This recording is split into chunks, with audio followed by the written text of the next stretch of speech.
Assalamualaikum warahmatullahi wabarakatuh. Baik, saya Dr. Anna. Hari ini saya diminta untuk memberi sedikit penyuluhan atau penjelasan lah mengenai pencegahan dan pengendalian infeksi paru. Sebenarnya secara garis besar sama saja dengan penyakit-penyakit yang lain juga. Untuk pencegahan dan pengendalian mungkin paling hanya 1-2 yang agak berbeda, tapi hampir rata-rata secara garis besar itu sama.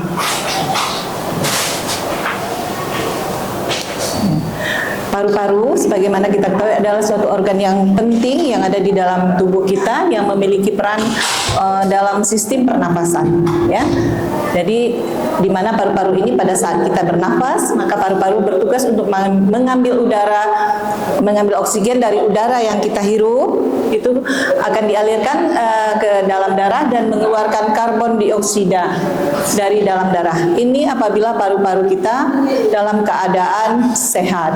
Ya, jadi fungsinya berjalan dengan normal. Jadi kita akan cukup oksigen dan racun dapat dikeluarkan dengan baik.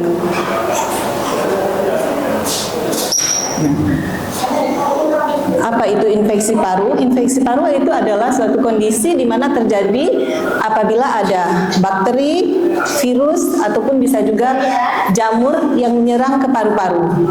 Nah, apabila hal ini terjadi, maka akan timbul peradangan pada paru-paru yang bisa menimbulkan gejala yang pada umumnya yang kita ketahui, yang paling sering kita tahu adalah batuk, kemudian adanya sesak napas, nyeri dada, dan demam. Ya. Infeksi ini bisa terjadi di berbagai bagian paru, ya. Jadi dia bisa hanya sebahagian, bisa satu paru, bisa satu bahagiannya, bisa dua paru, ya. Jadi bisa sedikit, bisa banyak, itu berbeda-beda tergantung luasnya infeksi. Nah, bagaimana kita mencegah infeksi paru? Yang paling penting untuk kita sekarang adalah mencegah. Jadi sebelum kita mengobati, yang paling penting adalah mencegah untuk tidak sakit. Ya, ini yang saya bilang EPS sangat umum. Jadi pencegahan infeksi paru itu bisa kita lakukan dengan menghindari faktor-faktor yang berisiko untuk mengakibatkan timbulnya infeksi. Yang pertama adalah, nah ini khusus, kalau ini khusus melaksanakan vaksinasi influenza dan vaksinasi pneumonia. Mungkin di kita belum terlalu familiar, ya, belum terlalu umum untuk orang-orang melakukan ini karena memang selain biayanya yang besar, ya. Jadi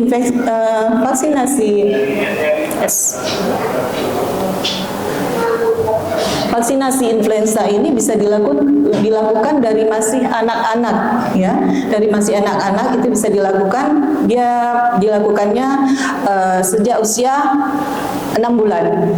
Jadi dari usia 6 bulan sudah bisa dilakukannya itu di usia di 2 bulan, di 4 bulan, di 6 bulan, nanti dia di booster, diulangi sesudah usia 12 atau 15 bulan. Nah, kapan dia dilakukan pada orang dewasa? Pada orang dewasa boleh dilakukan di segala usia, tetapi kita mungkin memilih pada yang beresiko, seperti orang yang punya penyakit kronis, atau orang-orang usia tua di atas 65 tahun yang punya resiko mudah, selain punya penyakit, tetapi dia juga sistem imunnya mungkin sudah berkurang, tidak seperti pada saat usia-usia yang masih muda. Ya. Jadi untuk vaksin influenza ini dilakukannya juga setahun sekali, jadi mungkin berat memang karena biayanya juga besar. Nah, yang kedua ada satu lagi vaksin untuk pneumonia. Pneumonia juga dilakukan dari masa anak-anak bisa, kemudian pada orang dewasa. Nah, pada orang dewasa kalau untuk pneumonia bisa dilakukan 1 kali saja, terutama pada pasien-pasien yang usia di atas 65 tahun. Cukup dilakukan 1 kali. ya. Sementara pada pasien-pasien dengan kondisi dengan penyakit kronis, mungkin seperti orang yang penderita asma, penderita PPOK, mungkin ada diabetes atau yang kronis, istilahnya penyakit yang memang selalu tergantung dengan obat, harus selalu dikontrol, daya tahannya menurun, dia dapat diulangi 5 tahun sekali, ya. Nah, yang kedua, apalagi pencegahan yang bisa kita lakukan adalah mencuci tangan. Ini hal yang paling gampang, ya, mencuci tangan. Jadi membiasakan mencuci tangan sebelum makan, sebelum kita, kalau ibu-ibu memasak, sebelum memegang sebelum mulai memasak, mencuci tangan, memegang sayur, ikan dan segalanya. Pokoknya kita menggunakan membersihkan tangan dahulu. Bisa juga sesudah aktivitas seperti buang air, itu udah pasti. Saya rasa udah pasti kita pasti cuci tangan, ya. Tapi yang mungkin kita perlu ingatkan untuk mengolah makanan, jangan lupa juga mencuci tangan dulu. Nah, ini adalah langkah-langkah mencuci tangan. Yang pertama adalah cuci dulu dengan air. Cuci dulu dengan air, baru nanti letakkan sabun, digosok telapak tangannya, punggung tangannya. Ini kalau kita ikutin langkah-langkah yang sesuai dengan ininya, ya. Lalu sela-sela jarinya, ini gosok punggung tangan, tapi gerakannya mengunci, ya. Kemudian ini di ibu jarinya diputar. Ini gerakan memutar ujung-ujung jari, ya. Sesudah semua ini kita lakukan, kembali kita bilas dengan air, lalu dikeringkan, dan baru kita memulai aktivitas. Yang berikutnya adalah menggunakan masker. Kalau yang sebelumnya lagi COVID, mungkin semua kita pakai masker. Kemana-mana takut pakai masker. Kalau sekarang sudah santai, ya, sudah mulai lepas. Oke, tidak masalah. Tapi usahakan untuk tetap menggunakannya apabila kita berada di tempat yang padat, ya. Ke pasar juga mungkin sebaiknya kita pakai, karena pasar itu kan banyak sekali, ya, orang seliweran, kita nggak tahu siapa yang tiba-tiba batuk di sebelah kita, siapa yang kuman yang bertebaran dari batuk, bersin orang-orang yang ada di sekitar kita, ya. Dan untuk mencegah penularan ke orang lain, apabila kita yang sakit juga sebaiknya kita gunakan masker. Mungkin kita lagi batuk, pilek, jadi supaya tidak tertular ke orang lain, kita gunakan masker apabila kita keluar, ya. Hindari kontak langsung dengan orang yang sedang sakit, ya. Apalagi kalau kita tahu kita badannya mungkin nggak fit banget, ya. Lalu menggunakan alat pelindung diri, ini terutama untuk orang-orang yang bekerja di rumah sakit, supaya tidak terpapar. Namanya rumah sakit dan pasti segala macam kuman, ya, ada pasti orang-orang sakit yang datang untuk berobat ke rumah sakit, ya. Kemudian rutin berolahraga, mengkonsumsi makanan yang bergizi dan tidur yang cukup. Hal ini adalah untuk meningkatkan sistem imun. Bagaimana yang dimaksud dengan olahraga di sini? Olahraga di sini bukan sekedar, kadang-kadang ibu-ibu bilang, saya di rumah udah jalan, Dok, naik turun tangga, sudah nyapu, siram bunga, ya. Tapi kalau kita bilang olahraga yang sebenarnya adalah harus baik. Jadi dia ada waktunya, minimal 30 menit, kita lakukannya terus-menerus, ya. Dan dimulainya pelan-pelan, tidak langsung. Orang kadang-kadang mungkin langsung mau lari-lari terus. Jangan, pelan-pelan dulu, ya. Kita tingkatkan perlahan-lahan, dilihat dengan kondisi tubuh kita. Kemudian yang benar, jadi melakukannya sesuai dengan kemampuan kita.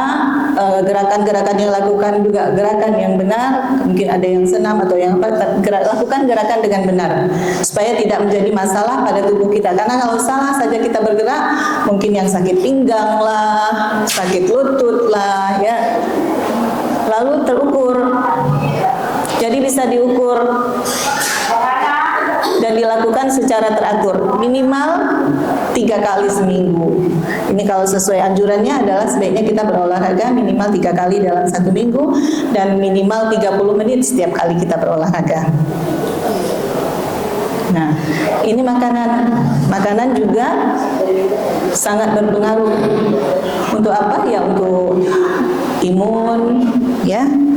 Dan ini beberapa makanan yang direkomendasikan untuk infeksi paru-paru. Ada buah bit, apel, blueberry, tomat, wortel. Ya, kita pakai yang mana sering ada sama kita aja, tidak mesti semua. Kita bisa memilih mungkin hal-hal kayak tomat kan rutin kita pakai tiap hari, wortel, bawang putih. Kalau ini memang mungkin sebagian kurang suka karena aromanya. Lalu kunyit ini bisa untuk dibuat minuman, ya. Kacang-kacangan, madu, labu, ini bisa. Ya, jadi banyak pilihannya. Tidak mesti semua kita pakai, tapi ada beberapa yang bisa kita pilih sesuai dengan kondisi kita di sini. Untuk apa saja buah-buah ini? Dia di dalamnya ada vitamin C, ada antioksidan, ada yang berfungsi untuk imun, ada yang juga untuk memang pada fungsi parunya. Jadi ada yang untuk saluran nafas, ada yang baik untuk meningkatkan daya tahan. Jadi memang sih secara umum buah apa saja boleh, ya. Ini cuman yang dikatakan yang dipilih untuk ini yang katanya baik untuk infeksi paru-paru. Tapi bukan berarti kita nggak boleh makan jeruk, lengkeng dan lain-lain. Boleh, silakan, nggak ada masalah. Karena itu juga pasti ada vitaminnya dan semuanya pasti ada manfaatnya.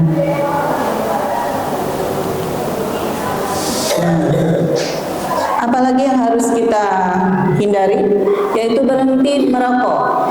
Hindari paparan asap rokok.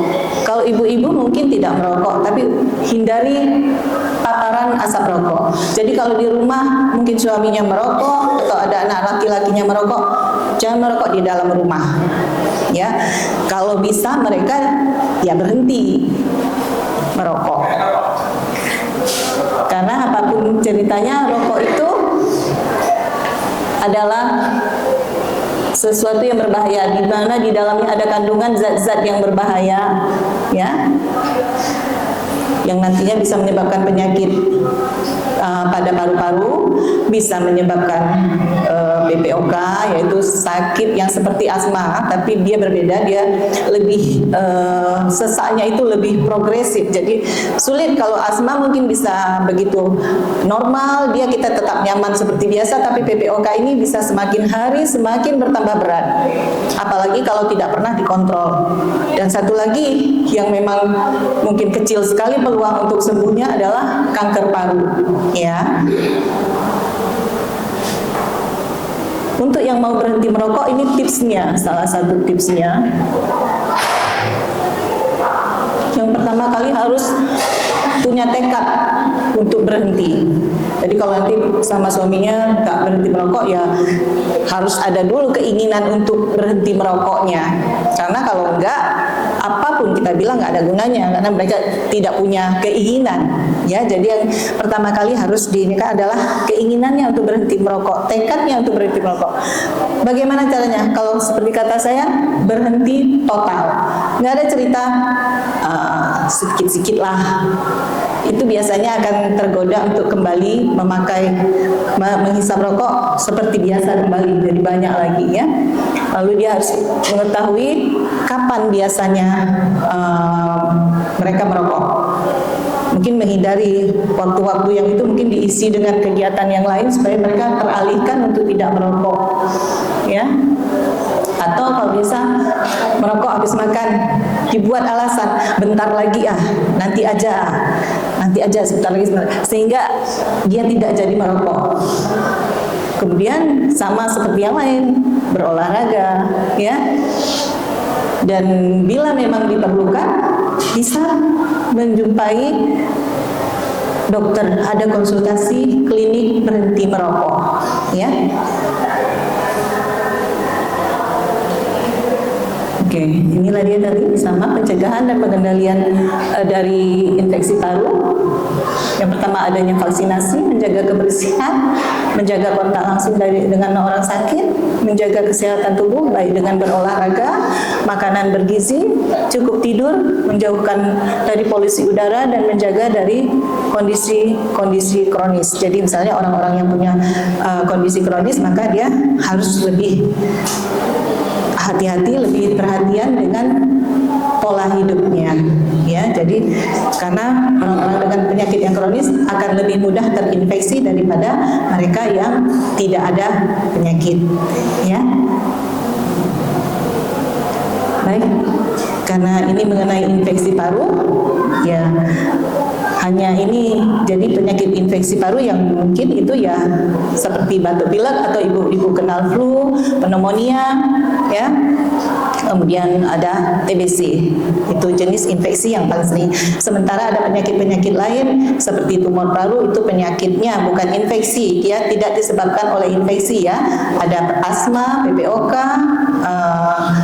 ada tumor paru atau kanker paru, itu termasuk dalam penyakit paru. Tapi tetap saja sebenarnya sama, kita harus menjaga pola hidup sehat untuk mencegah terjadinya penyakit-penyakit tersebut. Baik, saya rasa hanya ini. Bila ada yang mau ditanyakan, silakan kita lanjutkan diskusinya. Kebas tangan saya. Terima kasih kepada Dr. Anda yang telah menjelaskan kepada kita tentang pencegahan infeksi paru ya Bapak. Sebenarnya dari kesimpulannya bahwa pencegahan tentu semua ya, pencegahan tentu lebih baik daripada mengobati. Pencegahannya tidak ada sangat mudah ya Bu ya. Iya. Harus dilaksanakan secara ini ya, vaksinasi, kemudian jaga kebersihan, pakai masker, kalau di tempat ramai, dan sebagainya tadi yang dijelaskan oleh Dr. Anda. Silakan. Di sini mungkin ada yang bertanya. Sudah pas? Karena udah hari-hari ya. Iya, mungkin saya bertanya boleh ya? Oh boleh. Ya, satu pertanyaannya. Mungkin pengalaman ini saya lihat bapak-bapak yang dulunya merokok berat, kemudian dia berhenti merokok. Kenapa pada saat terpapar oleh asap apa saja, mudah sekali muncul gejala seperti sesak gitu ya? Apakah itu infeksi juga atau hanya reaksi dari bekas perkawinan dulu? Kemudian apakah perlu minum obat atau bagaimana? Baik, memang keluhan dari orang-orang yang dulunya perokok berat, sesudah dia merokok, malah mereka menjadi sangat sensitif dengan asap. Begitu ada asap, sudah tidak nyaman, tidak enak. Tapi nggak perlu tidak memerlukan terapi. Itu memang karena merasa tidak nyaman, mungkin karena udah nggak lagi merokok, jadi kayak kalau kena rokok dia sangat sensitif.